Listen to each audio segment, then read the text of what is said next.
Preguntarle, pues ayer se da nuevamente otra marcha en contra de la reforma judicial. Sin embargo, ahora ya estuvo presente ahí la presidenta de la Corte, la ministra Piña, así como el ministro Jorge Pardo. Ella habló ahí de que pues debe haber una reforma, pero pues que no significa demoler al Poder Judicial. Habla de que se debe aplicar carrera judicial para todos los cargos, que se incrementa el presupuesto para la justicia penal, también una certificación a las fiscalías y también habló de cambiar el enfoque en la estrategia de seguridad. Su opinión, presidente, al respecto, y ¿consideraría que la ministra sigue haciendo política con este tema? No, creo que está en su derecho, como todos los que se oponen a que se reforme el Poder Judicial. Sin embargo, es evidente, de dominio público,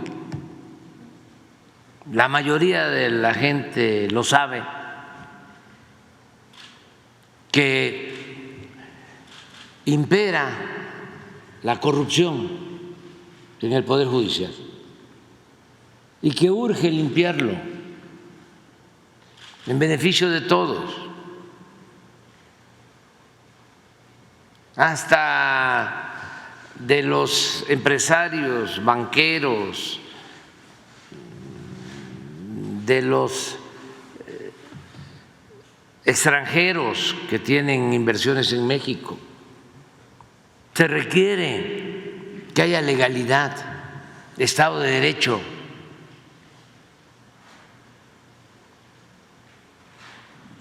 Para que de esa manera no se proteja más que al pueblo y al que demanda justicia con razón,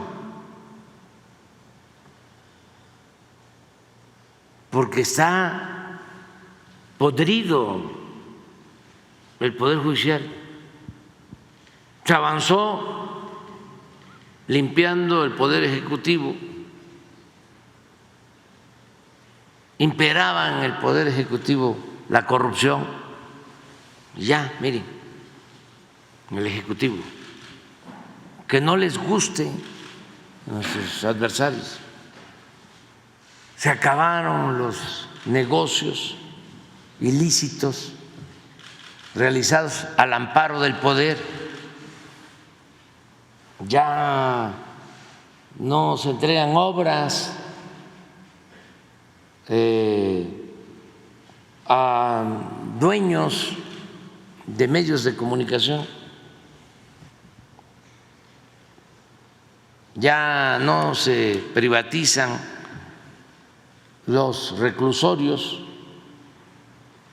y se les entregan a empresarios influyentes, y también al director, no es a ti, al director del Financiero. ¿Cómo el director de un periódico va a tener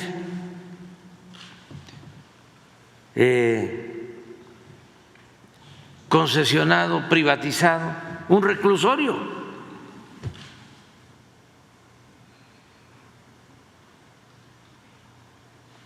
Con un contrato leonino para pagar 5,000 pesos diarios por recluso, sin incluir vigilancia. 5,000 pesos diarios por recluso. Es lo de un hotel de 5 estrellas.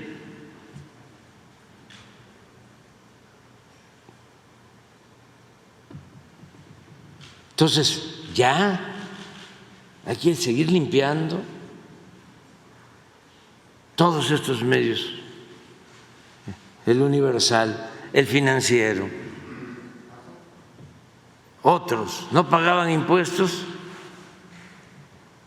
les daban contratos, créditos de la banca de desarrollo.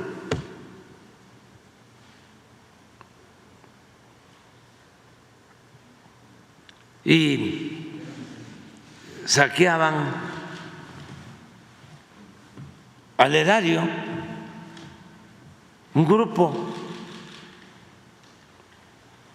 Imagínense lo que representaba que se robaban 80,000 barriles diarios de combustibles, 80,000 barriles diarios con el huachicol. Nos hemos ahorrado en todo el sexenio 340,000 millones de pesos. Fue lo que costó a la nación la refinería de Dos Bocas. Y todavía cínicamente se oponen. Y los hemos tenido que padecer 6 años. Campañas de calumnias con escritores, articulistas, vendidos, alquilados, prensa mercenaria. Pero ya limpiamos el Poder Ejecutivo, ya no hay condonaciones de impuestos. Con Calderón y con el licenciado Peña no le cobraron impuestos a los de arriba, a los de mero arriba, les condonaron 450,000 millones de pesos, lo que costó el Tren Maya.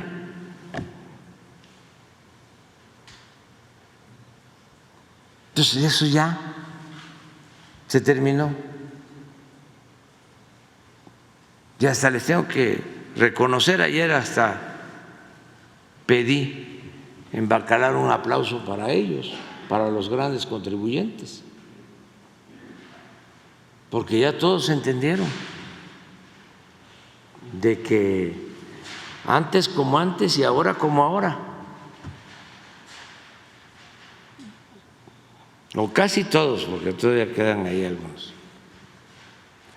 Entonces, se limpia el Poder Ejecutivo y eso nos permite ahorrar y nos permite, sin aumentar impuestos, sin crear impuestos nuevos, sin endeudar al país, porque lo que se ha contratado de deuda es inferior a lo que contrató de deuda Calderón y Peña Nieto, sin aumentar los precios de los combustibles, aumentando el salario como nunca se había visto en 40, 50 años, con un peso que no se ha devaluado, como no sucedía en 50 años. Pues está demostrado que funciona el acabar con la corrupción en el Poder Ejecutivo. En el Poder Legislativo se avanzó también mucho. ¿Saben cómo era antes en el Poder Legislativo? Porque se olvida. Les pagaban a los diputados, a los senadores para votar. Habían moches.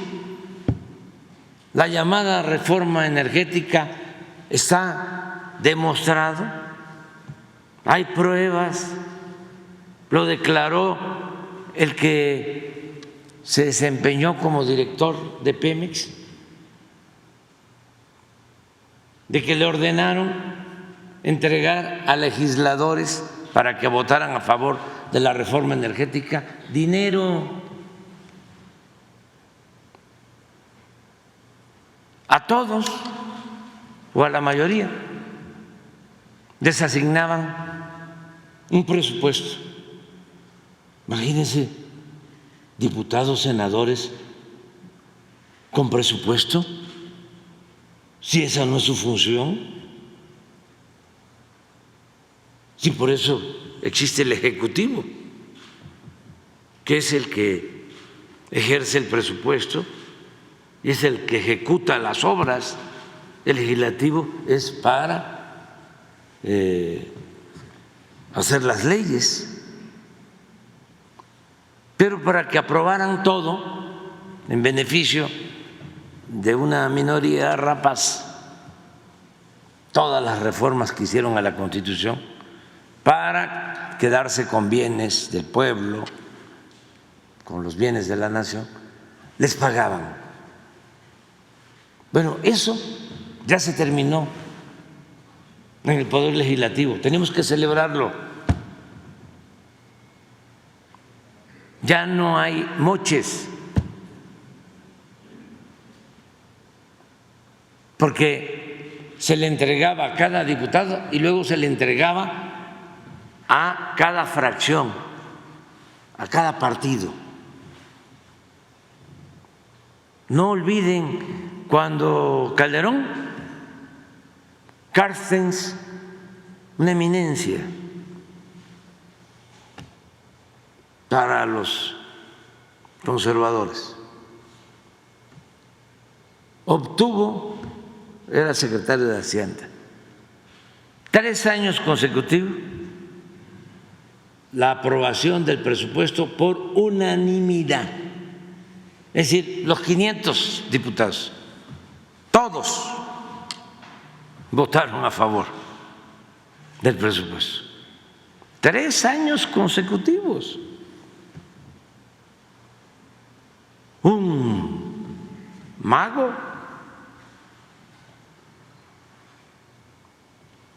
una eminencia en política. Pero no, eso no es dictadura, ni dicta blanda siquiera. ¿Cómo le hacían?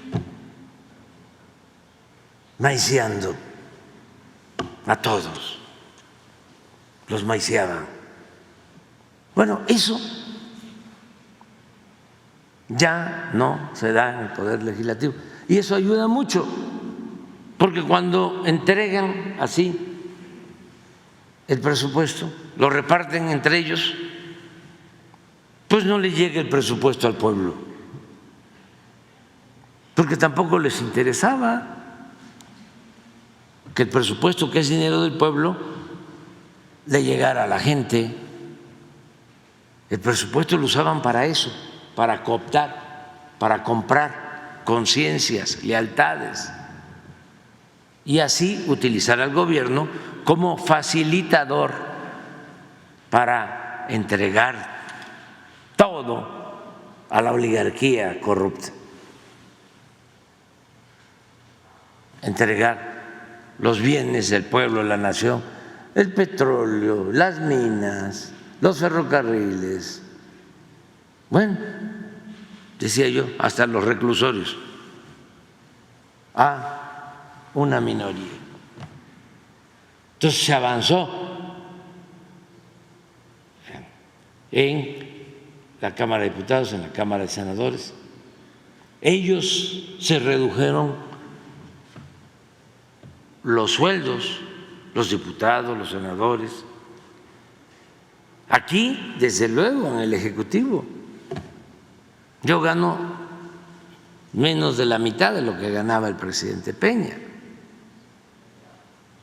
Aquí no hay cajas de ahorro especial. Aquí ya se suspendieron las pensiones a los expresidentes. Yo voy a terminar y no voy a recibir pensión. Lo dije hace unos días en el informe. Ya no existe el Estado Mayor Presidencial, 8,000 elementos que cuidaban al presidente.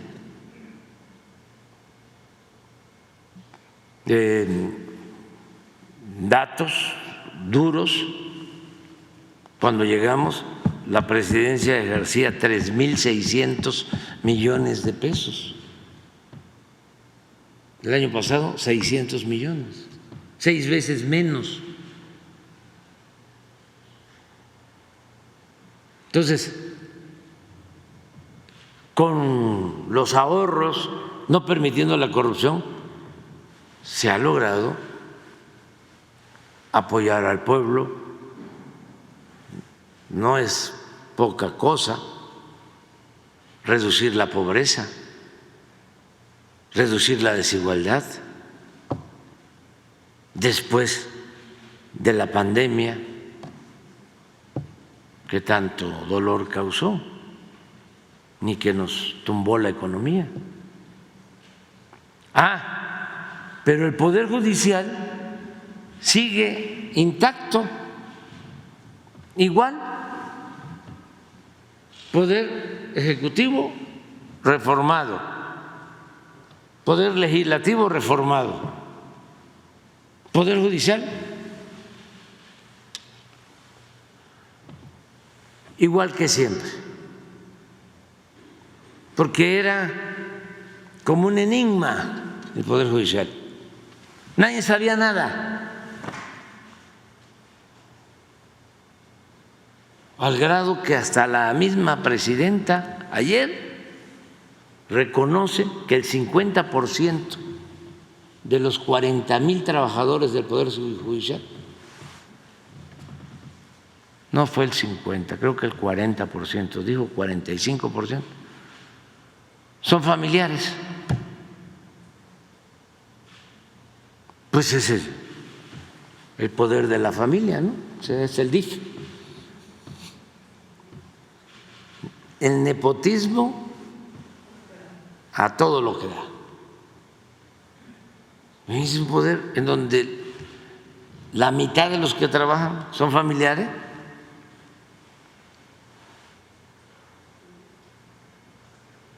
Y lo que hacen los jueces, los magistrados, los ministros, mañana vamos a informar todo, no solo nepotismo, sino todas las violaciones a la Constitución, a las leyes, la protección a la delincuencia de cuello blanco, a la delincuencia organizada, todo mañana. Porque todavía hay quienes dicen, pero ¿por qué se va a reformar el Poder Judicial? O esto, ¿no? En extremo, la demolición. Me acordé de una frase de Zarco que decía que en la reforma se debía destruir con una mano y construir con la otra.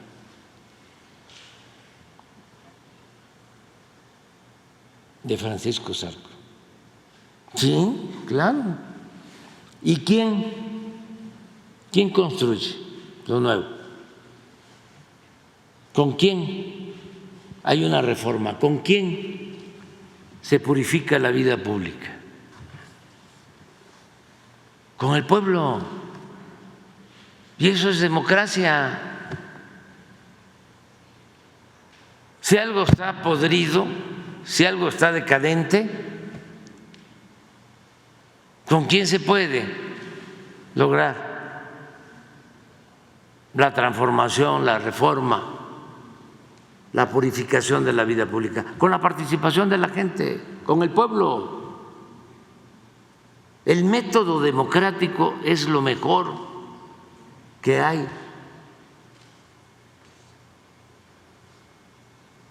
No es, como dice un gran intelectual, sabiondo, honesto, gran conocedor de la historia. El terminar con la república y establecer la monarquía.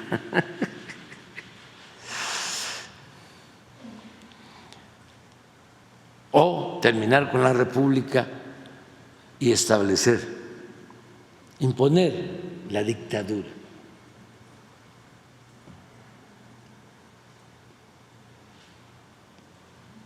Está muy bien el momento que estamos viviendo, porque la gente está muy satisfecha, muy contenta con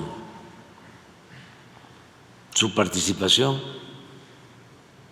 Antes no eran tomados en cuenta, ahora son los actores principales en esta transformación. Entonces, sí se requiere demolición en el Poder Judicial, no limpia como en los otros poderes. Igual que en los otros poderes, ¿no? Ella usó la palabra demolición, pero pues no se va a destruir nada, al contrario. Okay. Presidente, y también esta semana pues se discutirá la reforma en el Pleno del Senado. Se está hablando de considerar mayoría calificada 85 senadores y no los 86 que siempre se han considerado en el Senado. ¿Cuál es el llamado que hace a los senadores que no se metan en esta polémica? Y también la oposición ha acusado que hay presiones, incluso con ofertas millonarias, para conseguir más votos a favor de la reforma.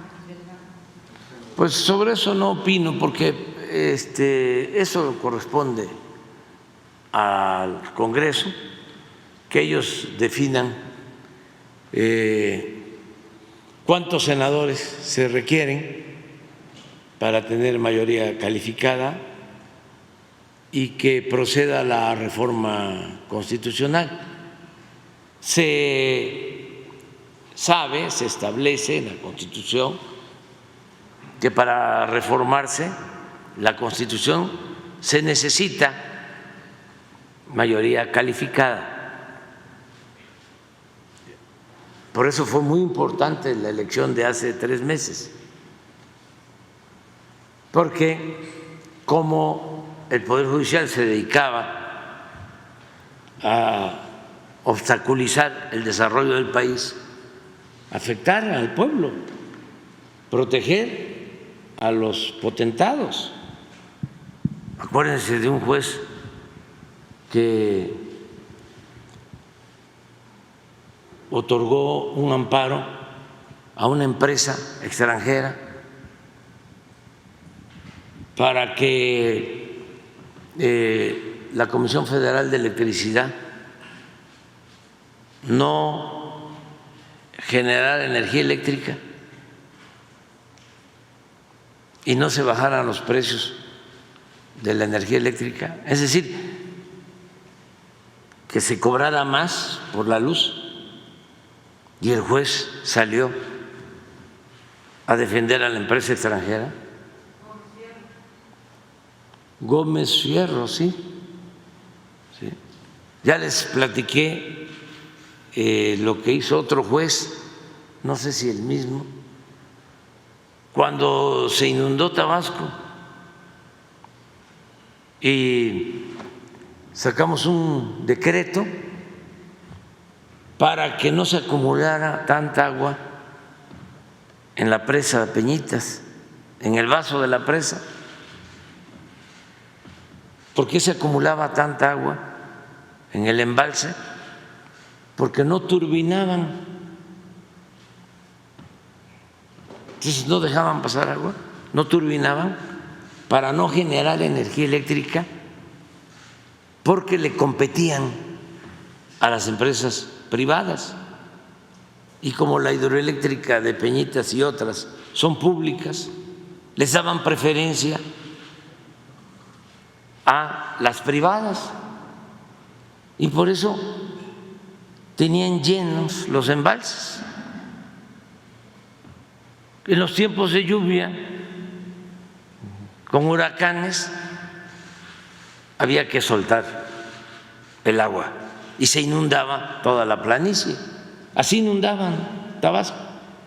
Entonces, cuando llegué dije, no van a volver a haber inundaciones. ¿Y qué creen? Hubo otra inundación, por lo que les estoy planteando. Entonces, resuelvo emitir un decreto para que se le permita a la Comisión Federal turbinar y que no estén llenas las presas, sobre todo ahí en Peñita. Y de 5 turbinas, que solo utilizaban una, y eso mediodía, empiezan a turbinar con 3, con 4, con 5, y no pasa nada porque se hace en tiempo de sequía, no se inundan los pueblos y aumenta la generación de energía de la Comisión Federal de Electricidad como en 300%. Pues ¿qué creen? Que estamos así 6 meses y una empresa eléctrica italiana, esa, Enel, ¿sí?, presenta un amparo y se lo otorgan para que la comisión dejara de turbinar, de generar energía,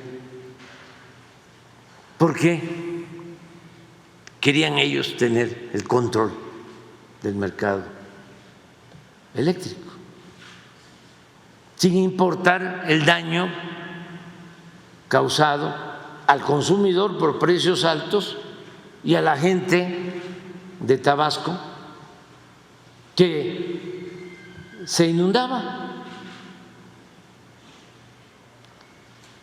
Entonces, a partir de ahí, decido presentar una reforma, porque tengo esa facultad como presidente de presentar iniciativas de reformas legales, es mi facultad, para reformar la ley eléctrica.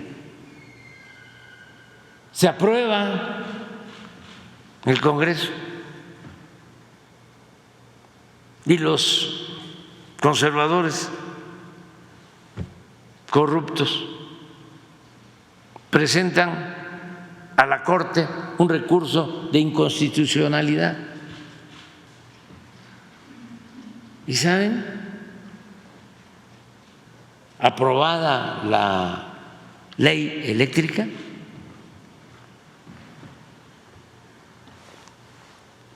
la anulan.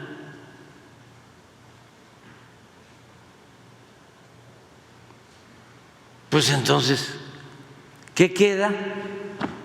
Decirle a la gente, vamos a reformar la Constitución, pero para reformar la Constitución necesitamos mayoría calificada, porque todo eso hasta ahora no. La legislatura que acaba de terminar teníamos mayoría simple y para reformar la Constitución se necesita 2/3 partes de los votos. Entonces el pueblo lo entiende perfectamente, porque el pueblo es sabio y vota para que se tenga mayoría calificada. Y ahora sí se pueden hacer reformas constitucionales en beneficio del pueblo, para que se imparta justicia y que el Poder Judicial no esté al servicio de una minoría rapaz, de los potentados. Entonces, ¿cuántos senadores se requieren para tener mayoría calificada? 85, 86, 87, eso yo no sé. Yo lo que sé es que los senadores pueden ayudar mucho, mucho, mucho, mucho, que es un momento como otros de definición y que ellos tienen que actuar en libertad. Es cosa nada más de saber, de enterarse de que sigue siendo el coordinador del bloque conservador Claudio X González. ¿Cómo va a ser que un empresario del influyentismo de la época de Salinas de Gortari sea el jefe de todos, el que le ordene lo que tienen que hacer los dirigentes de los partidos del bloque conservador? Nunca se había visto eso. Él es el que pasa lista y a ver, este senador les dice, defínete,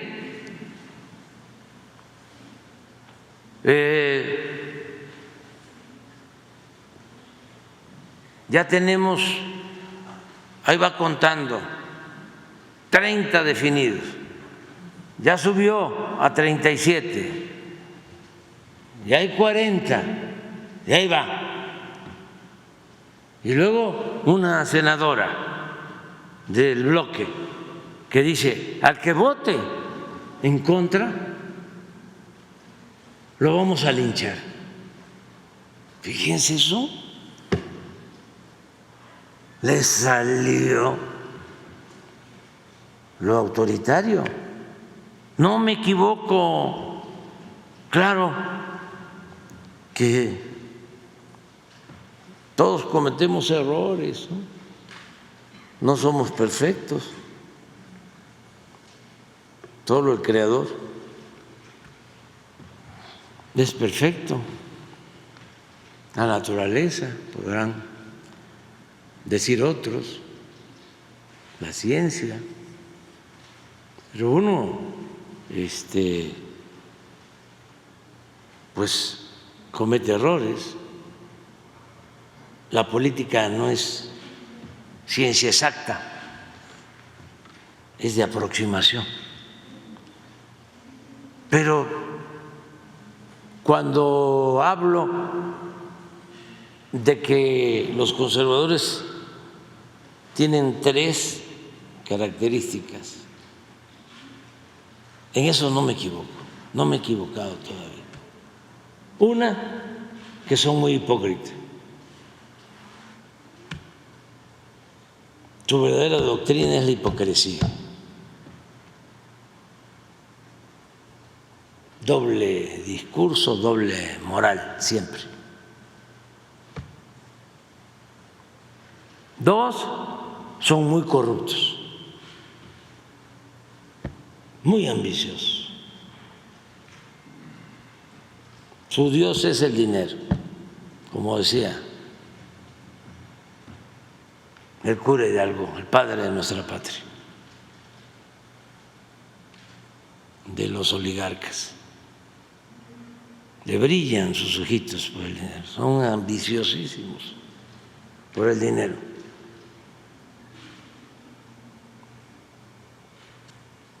Y 3, son muy autoritarios. No me equivoco. Fachos.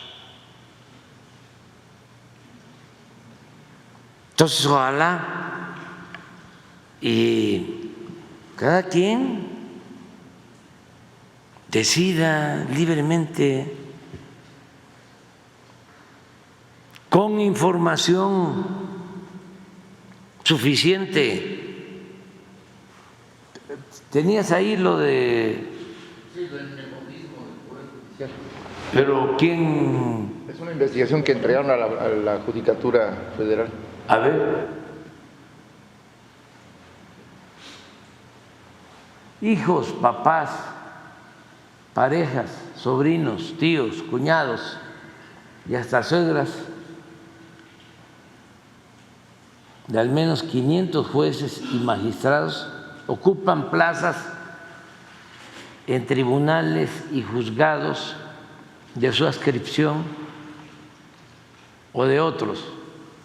Revela un estudio realizado en 31 estados que fue entregado al Consejo de la Judicatura Federal y a la Suprema Corte de Justicia de la Nación.